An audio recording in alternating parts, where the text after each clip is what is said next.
Meet me at the podium. What's up, everybody? YZ125X here with the new RFN.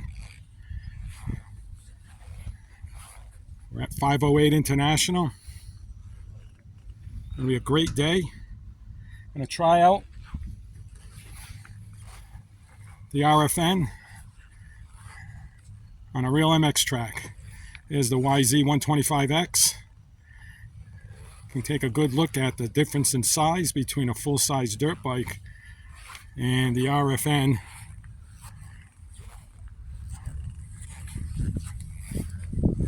Quite a bit different. I've been using this as a practice bike in my backyard track. Keep the neighbors happy. I don't like the YZ ripping around there, so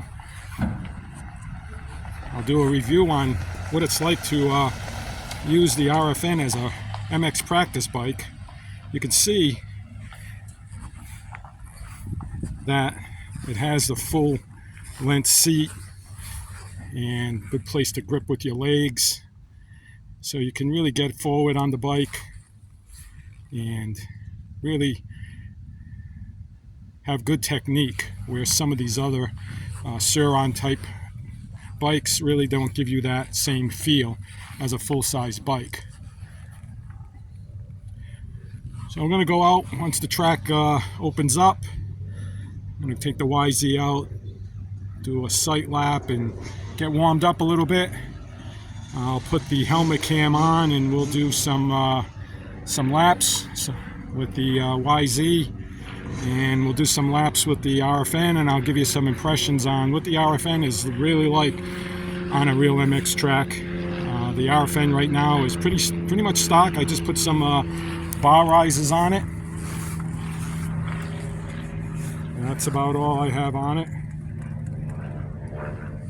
I've been playing around with the suspension flickers and preload on the shock. I'll put some information in the description. If you're looking to buy one of these, check out Upper Valley Motorsports in New Hampshire. I'll put a link in the description. Jason's a great guy there. That's why I got this one. He'll treat you right. He's got some 23s right now that he's selling for $37.95. That is a fantastic price for these bikes. So if you're looking for one, check out Jason at Upper Valley Motorsports. He'll treat you right. All right, I'm gonna go. It looks like we're got a green light on the track, and we're gonna go do a sight lap with the YZ, and do a few warm-up laps, and then we'll get on the RFN and see how it goes.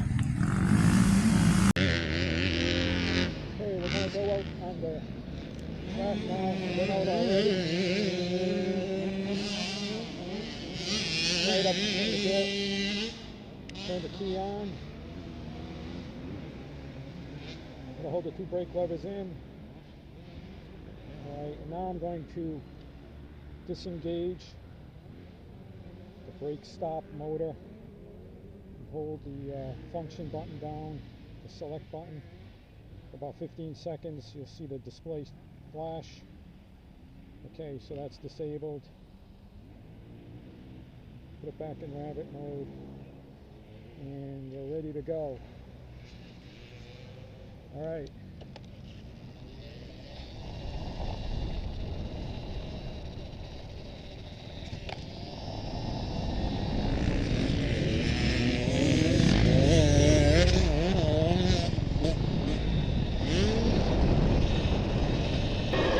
Okay, so the biggest thing I noticed right away getting on the bike was the small feel and the very, very hard suspension. It's getting a lot of jolts through the arms, going through the rollers here. Pretty smooth, but coming up on this double, couldn't clear it, didn't have enough speed, and got a pretty good jolt there. Cornering was good. Here's another tabletop here, and a little jolt there.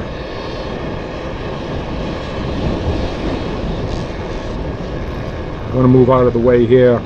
Someone coming up behind me. I was still going pretty slow, but it was more me getting used to the bike than the bike being able to keep up.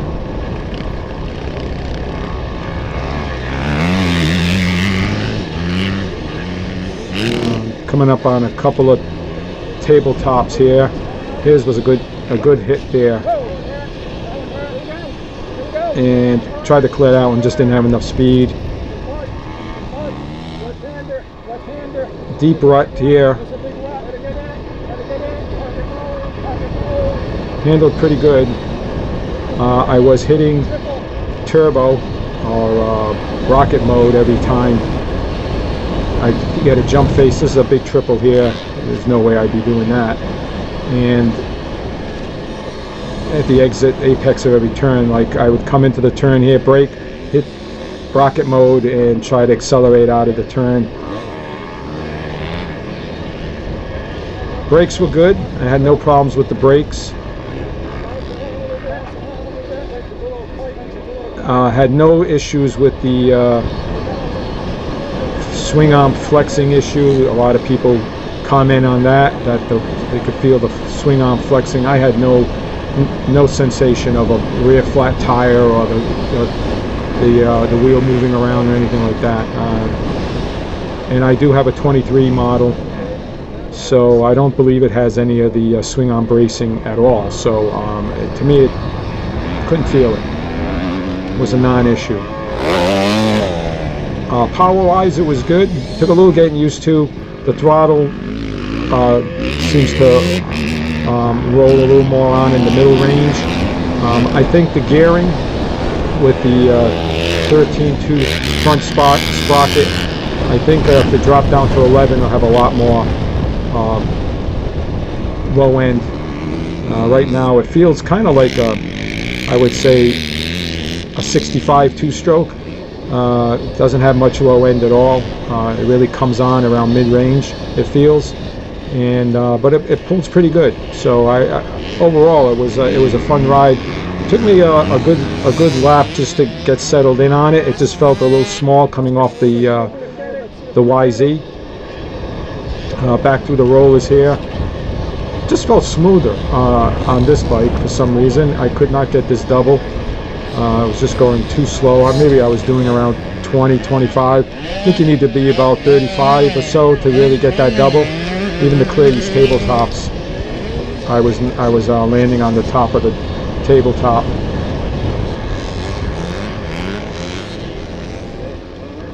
But I was having fun on it. Once I got settled in on it, I did try to shift a couple of times. That was messing me up. Did go for the rear brake on the foot, just from coming off the standard dirt bike setup. I was trying to shift. That was messing me up. Grabbed the rear brake a couple of times for the clutch. So kind of smoothing out now a little bit on this second lap here. There's another tabletop, just don't have the speed. Here's the big triple. I barely made the double. The top of the, I cased that double section.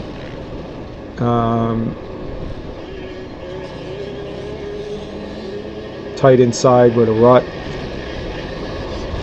Back to an outside left-hand sweeper.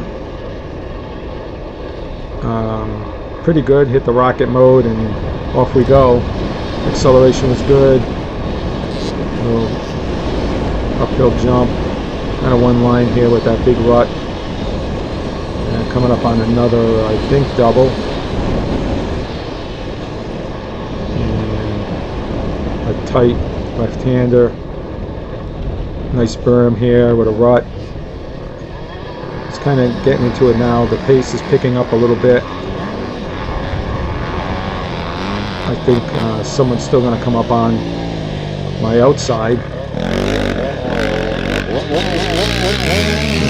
This is a long straight here. Just there's I think a 65 just blew me off, smoked me, blew me off. And downhill here.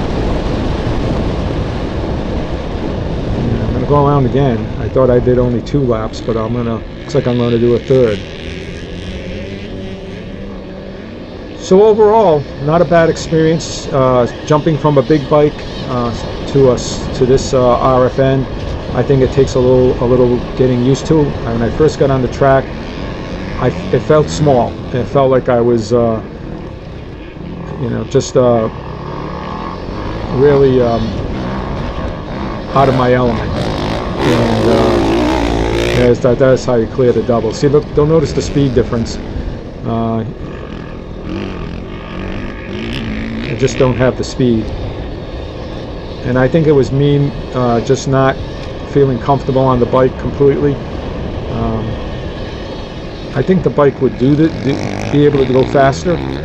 I just wasn't able to really just keep it pinned, mainly because of the suspension. I just wasn't feeling very comfortable with that, with the suspension. And I think overall that's the biggest drawback of the bike is the suspension. I played with the clickers. They don't seem to do much, to be honest with you. The preload on the shock, I backed it all the way off because I backed it off till it was loose on the spring, and then I backed it down 1 full turn. And I think I have the clickers on the shocks set to the midpoints, maybe a couple of clicks faster off the midpoint. But on the shock, for both compression and rebound, I'm 1 click off fully backed out, so 1 click off full fast. And it just doesn't seem to just have any suspension. It just seems like it's rock hard. You get bolt shots right up through your arms, through the bars. It's just needs something. And I'm looking into it. I think a new set of springs. They have these progressive springs in there, which the way the progressive spring works, on the soft part, it'll bind. It'll go all the way soft until it binds, and then it'll go into the hard spring. So I think it's that transition between the soft and the hard and the progressive, where you get that binding and that shock up into the arm. So I think that getting just a one heavier spring may do the trick, at least help a great deal. I think this will be the exit. Yep. So I did 3 laps, and I was feeling pretty good by the end of the 3rd lap. And again, don't have the speed. Was just trying to sort things out on the bike and get a feel for it on the big track. So overall, a lot of fun. And now I'm going to go and switch off and jump on the YZ. So we'll pick it up from there.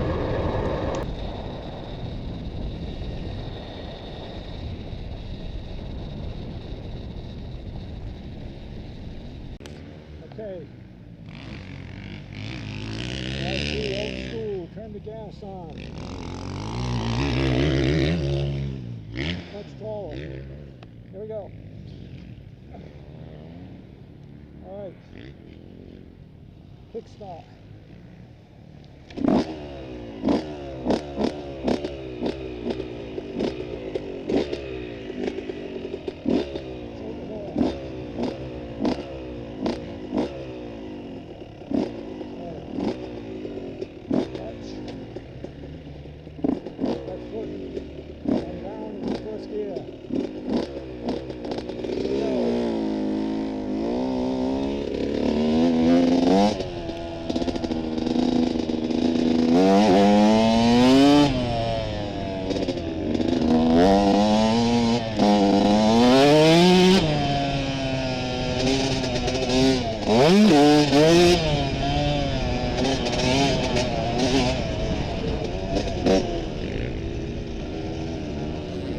The power is incredible.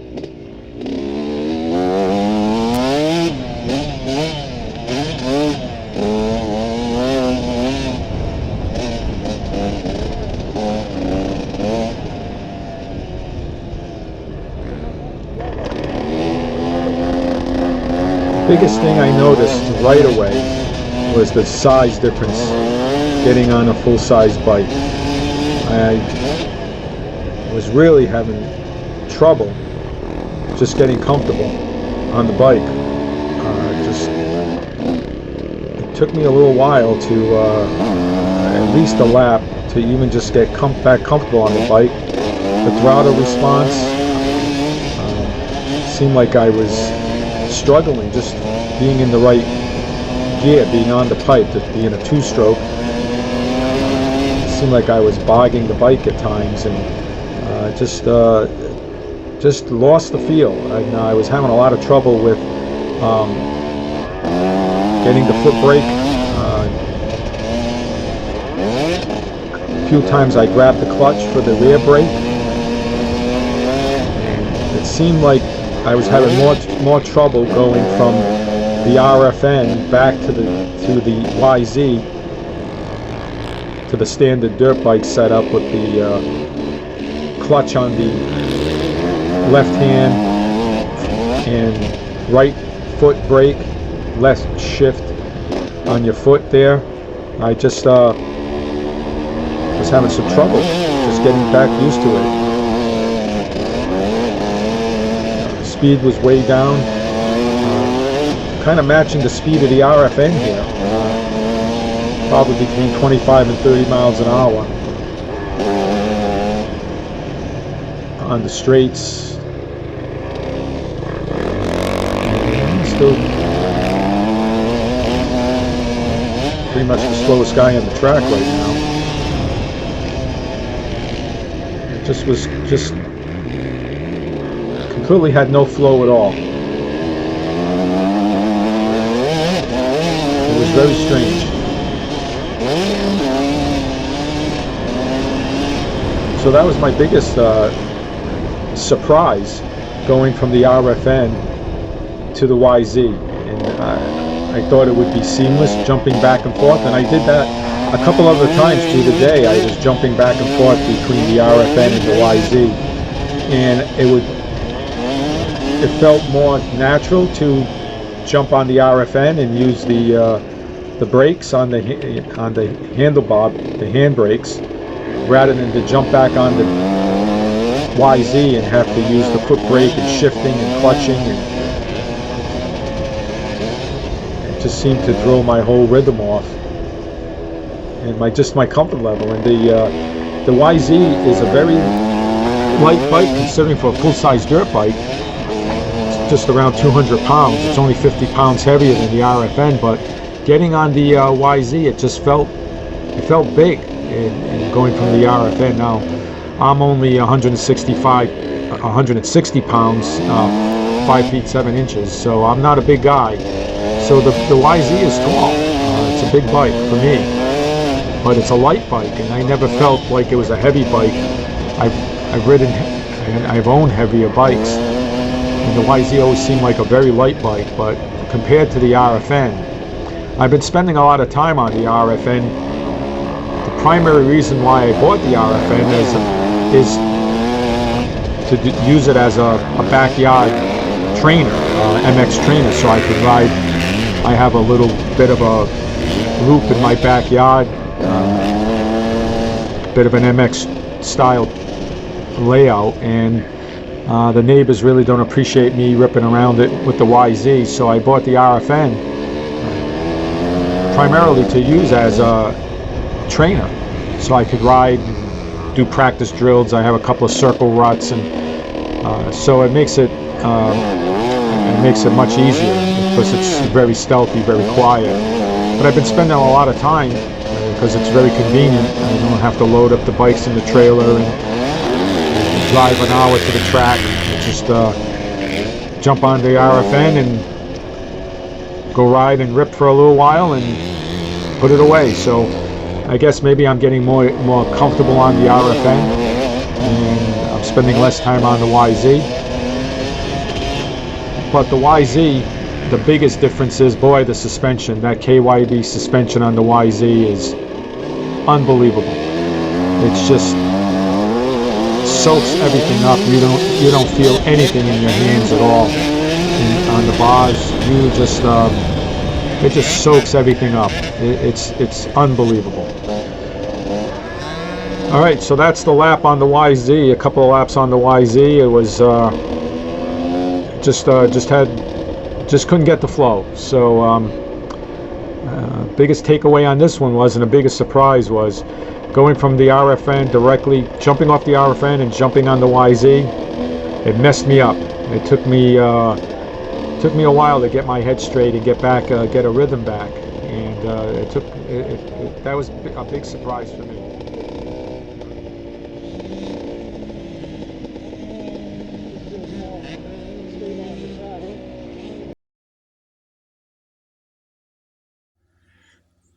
We got about 125 miles. Started out with 111, down to 50%. Had a full charge. That's about 14 miles on the track. Was using rocket mode quite a bit. So it's about probably I would say track's about a mile long, so it's about 14 laps, about half the battery. So not bad. Probably can do maybe 25 laps or so, and probably down in the real low range of the battery.